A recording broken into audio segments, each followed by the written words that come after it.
बिस्मिल्लाहिर्रहमानिर्रहीम। अस्सलाम वालेकुम। क्या हाल है आप सबकी? उम्मीद है सब खैरियत से होंगे, खूब मज़े में होंगे और इन्जॉय कर रहे होंगे। और यहाँ पर देख लीजिए भाई, हमारी तवक्को से बहुत बहुत ज़्यादा स्नोफॉल हुई है। और सुना तो ये था कि 8 से 10 सेंटीमीटर होगी, मगर ये तो 8 से 10 इंच लगने लग गई है।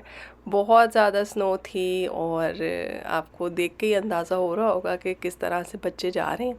और एक मज़े की बात यह है कि जब बहुत स्नो होती है तो सर्दी इतनी ज़्यादा नहीं होती। हाँ, अगर हवा चलनी शुरू हो जाए तो फिर वाकई काफ़ी ठंड हो जाती है।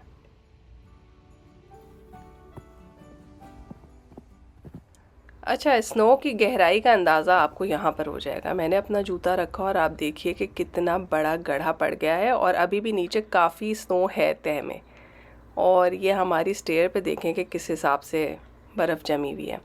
अच्छा, ये वो बर्फ़ है जिसको हम पैकिंग स्नो कहते हैं, जिससे आप बहुत आराम से स्नोमैन भी बना सकते हैं।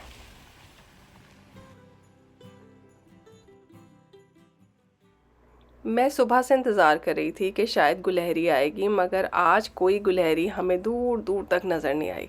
आज मेरा ख्याल है कि सब छुप के बैठी हुई हैं।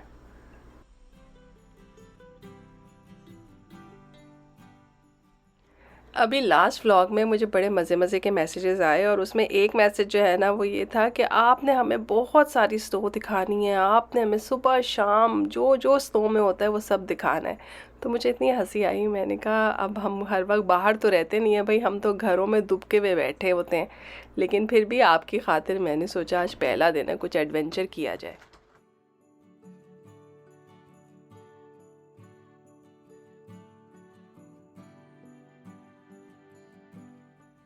इस सुबह मैं बहुत ही खुश थी। रीज़न ये था कि मैं और हुसैन हम दोनों एक बर्थडे पार्टी में इनवाइटेड थे।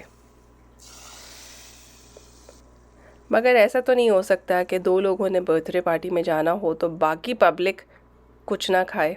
तो उसके लिए आपने कोई ना कोई इंतज़ाम तो करना ही है। तो यहाँ पे मैं आपको एक बड़ी आसान और मज़ेदार किस्म की रेसिपी बताती हूँ। चिकन बोनलेस ले लें या अगर आपको हड्डी वाला चिकन पसंद है तो वो ले लें और उसको कैसे भी मैरिनेट कर लें। मैंने इसमें टिक्का मसाला, दही और लहसुन अदरक का पेस्ट ये लगा के इसको फ्रीज़र में रखा हुआ था। और किसी ऐसे ही मुश्किल टाइम के लिए इसको मैंने रखा था कि अगर कभी कुछ बनाने को दिल नहीं चाहेगा तो उस वक्त हम ये काम करेंगे। तो इसको डीफ्रॉस्ट किया और डीफ्रॉस्ट करने के बाद ट्रे में हमने लगाया ऑयल, उस पर हमने चिकन को फैला दिया और बीच में हमने आलू के बड़े बड़े से पीसेस काटे और साथ में मिला दिए।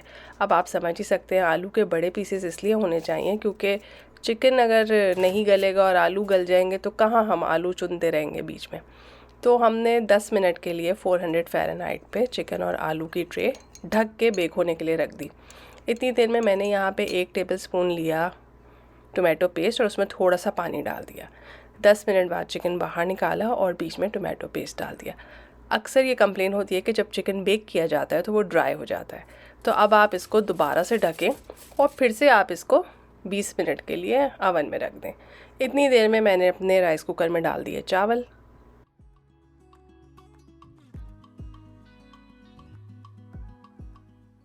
तो 20 मिनट के बाद हम अपनी चिकन की ट्रे बाहर निकालेंगे और उसको अनकवर करके दोबारा 10 मिनट के लिए अवन में रख देंगे या फिर 15 मिनट के लिए, जब तक आपको ऊपर से क्रिस्पी पोटैटोज़ और चिकन नज़र ना आने लगे।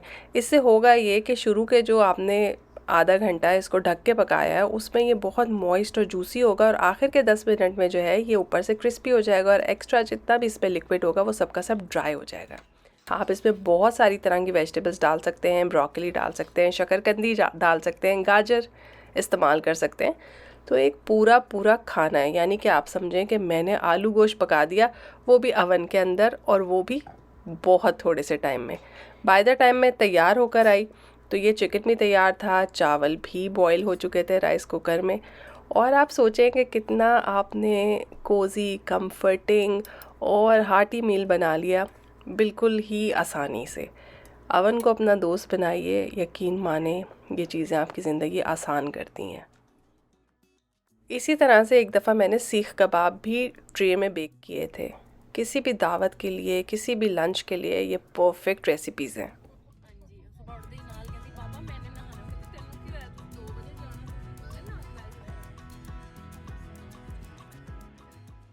तो हमारी दोस्त हमें पिक करने के लिए आई और हम पहुंच गए वहाँ पे जहाँ पे हमने जाना था। और आप देखें कितना अच्छा वेदर है, बच्चे इतने एक्साइटेड थे कि बर्थडे पार्टी है। भाई बच्चे क्या एक्साइटेड थे, हम खुद बड़े एक्साइटेड थे। बच्चों जूते इधर ही उतारने पड़ेंगे, साइड्स पे उतार दीजिए। Thank you. कोई नहीं, कोई This is a crazy guys. Hello, how are you? पहले ही वहाँ पे एक गेस्ट आई हुई थी, उनसे थोड़ी सी सलाम दुआ की और उसके बाद मैंने सोचा कि कितनी प्यारी डेकोरेशन है, ये सब की सब जो है वो फटाफट मैं कैप्चर कर लूँ इससे पहले कि पूरी पार्टी स्टार्ट हो जाए और उसके बाद मुझे बिल्कुल भी मौका ना मिले आप लोगों से कोई भी चीज़ शेयर करने का। तो यहाँ पे देखें कि कितने अच्छे तरीके से जो है वो चीज़ों का डिस्प्ले किया हुआ है और बड़े ही सिंपल आइटम्स हैं जो बच्चे बहुत शौक़ से और बहुत आराम से खा सकते हैं। और सबसे ज़्यादा अच्छी बात यह है कि फ़िंगर फूड पे बहुत ज़्यादा फोकस किया है, यानी कि इतनी छोटी सर्विंग्स रखी गई हैं कि कोई भी बच्चा कन्वीनियंटली इनको उठा के खा सकता है। बच्चा क्या, बड़ा भी इनको उठा के बहुत आराम से खा सकता है। तो कोई भी ऐसी आइटम नहीं है, कोई भी ऐसी चीज़ नहीं है जो किसी भी बच्चे के लिए खाने में संभालने में मुश्किल हो। तो ये वाले आइडियाज़ जो हैं वो आप अपनी पार्टीज़ में भी इस्तेमाल कर सकते हैं। रिसेंटली मुझे इतने मैसेज आ रहे थे आउटडोर पार्टी को लेके, बर्थडे पार्टीज़ को लेके।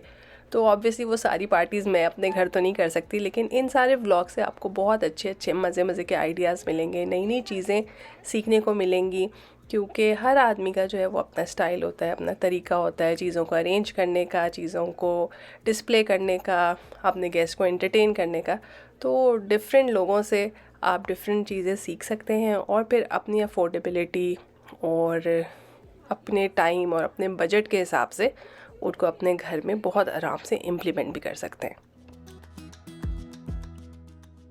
इस पार्टी में आप एक चीज़ देखिए कि हर चीज़ के लिए स्मॉल कॉर्नर बनाया हुआ है। स्मॉल कॉर्नर को सजाना आसान होता है, उसको मेंटेन करना आसान होता है, वो देखने में खूबसूरत लगता है, उसके अराउंड तस्वीरें बहुत अच्छी आ जाती हैं।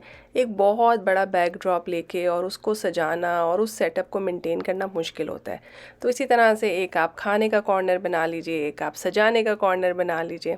तो बस जी इसी तरह की अगर आप बातों में मसरूफ़ हो जाएं तो कभी ना कभी ऐसी गलतियां हो जाती हैं कि ग्रिल में जो है वो हमारे बर्गर थोड़े से ज़्यादा ब्राउन हो गए, लेकिन अल्हम्दुलिल्लाह हमारे पास एक्स्ट्रा थे तो ऊपर वाले बर्गर्स को जो है वो फटाफट चेंज कर लिया।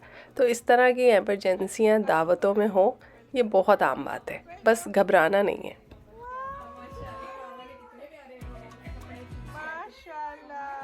आप लोगों ने ऑब्ज़र्व किया होगा कि हम लोग जूते बाहर उतारते हैं या फिर बिल्कुल घर की शुरू में एंट्रेंस पे।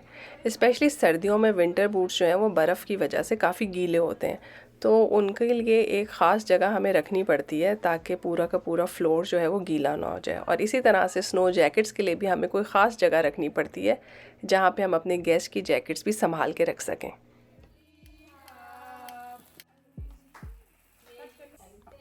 आप लोगों ने कभी नोट किया है कि हम माँ बाप अपने बच्चों की खुशियों के लिए कितनी एफ़र्ट करते हैं। हम उनकी एक छोटी छोटी सी जो चीज़ होती है उसको मेमोरेबल बनाने के लिए, यादगार बनाने के लिए इंतहा से ज़्यादा कोशिशें करते हैं। तस्वीरें खींचते हैं, अरेंजमेंट्स करते हैं, क्या कुछ नहीं करते। और अगर आप अपने इर्द गिर्द नज़र दौड़ाएँ तो कोई दूसरा शख्स नहीं होता जो इतनी बेलौस और इतनी बेगर्ज़ मोहब्बत आपके साथ करता हो।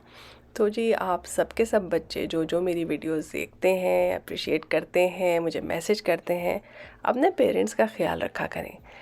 जो उनकी इस्तात है, जो उनकी बिसात है, उसके हिसाब से वो आपसे बहुत प्यार करते हैं, आपका बहुत ख्याल करते हैं और उनके लिए आप बहुत कुछ नहीं कर सकते तो उनको अपनी दुआओं में याद रखें।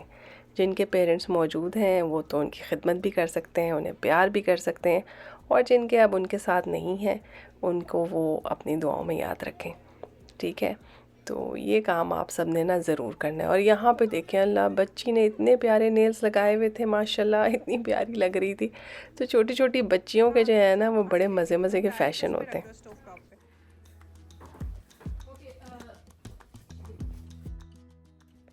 जनाब खाने में बहुत मज़े की चीज़ें थीं, फ्रूट चाट, दही बड़े, फ्रूट सैलड और उसके साथ साथ पिज़्ज़ा।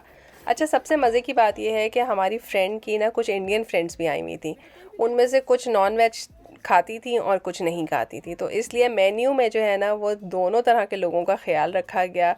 सिर्फ चीज़ पिज़्ज़ा भी ऑर्डर किया ताकि जो नॉन वेज नहीं खाते उनको किसी किस्म की मुश्किल ना हो, और उसके अलावा भी वेजिटेरियन ऑप्शंस मौजूद थे।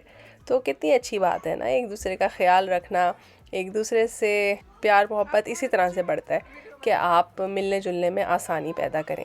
अच्छा, सबसे मज़े की बात यह है कि एक फ्रेंड अमृतसर से थी, तो मैंने उन्हें बताया कि मैं ननकाना साहब और करतारपुर दोनों जगह पे गई हुई हूँ। इनफैक्ट मैं महाराजा रंजीत सिंह की समाधि भी इस दफ़ा देख कर आई हूँ। तो वो बड़ी खुश हो रही थी, और जो दूसरी फ्रेंड थी उनकी वो हैदराबाद से बिलोंग करती थी। तो मैंने उन्हें बताया कि मेरी मदर इन लॉ भी वहाँ से बिलोंग करती हैं। तो आप देखिए कि कितने डिस्टेंस होते हैं और अनजान लोग हैं, लेकिन कहीं ना कहीं आप उनसे रिलेट करते हैं। ये खूबसूरती है, ये अल्लाह ताला की बनाई हुई दुनिया की खूबसूरती है कि कहीं ना कहीं आपको ऐसे लोग मिल जाते हैं जिनसे आपका बात करना आसान होता है, जिनके साथ बैठ के आपको बहुत अच्छा टाइम गुजारने को मिलता है, और आप पूरे हफ्ते के लिए चार्ज हो जाते हैं। Bye. Thank you so much. Okay, bye. Bye. Thank you. Yeah. Bye. Take care. जाओ बैठो। हाँ, सबका।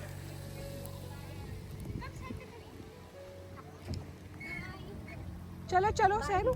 हाँ इंशाल्लाह। ओके, अल्लाह हाफिज़, all the best, bye bye bye bye Sarthak, Say thank you. Bye. Bye bye, you are welcome बेटे।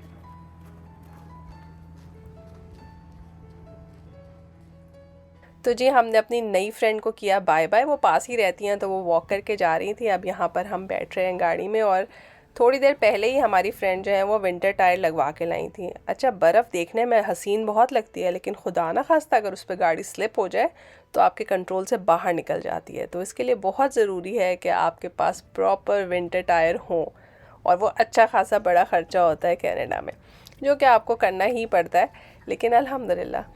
तो बस जी, मैंने बहुत अर्सा पहले एक व्लॉग शेयर किया था जिसमें हमारी गाड़ी फंस गई थी स्नो में, और अनजान लोगों ने आके हमारी मदद की थी। तो मैं कभी वो वाक़या सोचती हूँ तो अजीब सी खुशी होती है। बहुत अरसे से मैंने एक दुआ मांगनी शुरू की हुई है कि जो लोग हमारे साथ अच्छे नहीं हैं, अल्लाह मियाँ उन्हें खुद ब खुद हमसे दूर कर दीजिए, और सिर्फ़ उन लोगों का साथ नसीब करें जो हमारे लिए बाइस खैर हों। तो अल्हम्दुलिल्लाह अल्हम्दुलिल्लाह, अल्लाह ताला बहुत अच्छे लोगों से मिलवाता है, और सेम दुआ मेरी आप लोगों के लिए है। अल्लाह ताला आपके आसपास सिर्फ नेक और अच्छे लोगों का साथ हो, और खुश रहिए, आबाद रहिए। फिर मिलेंगे एक नए मज़ेदार से व्लॉग में। तब तक के लिए अल्लाह हाफिज़।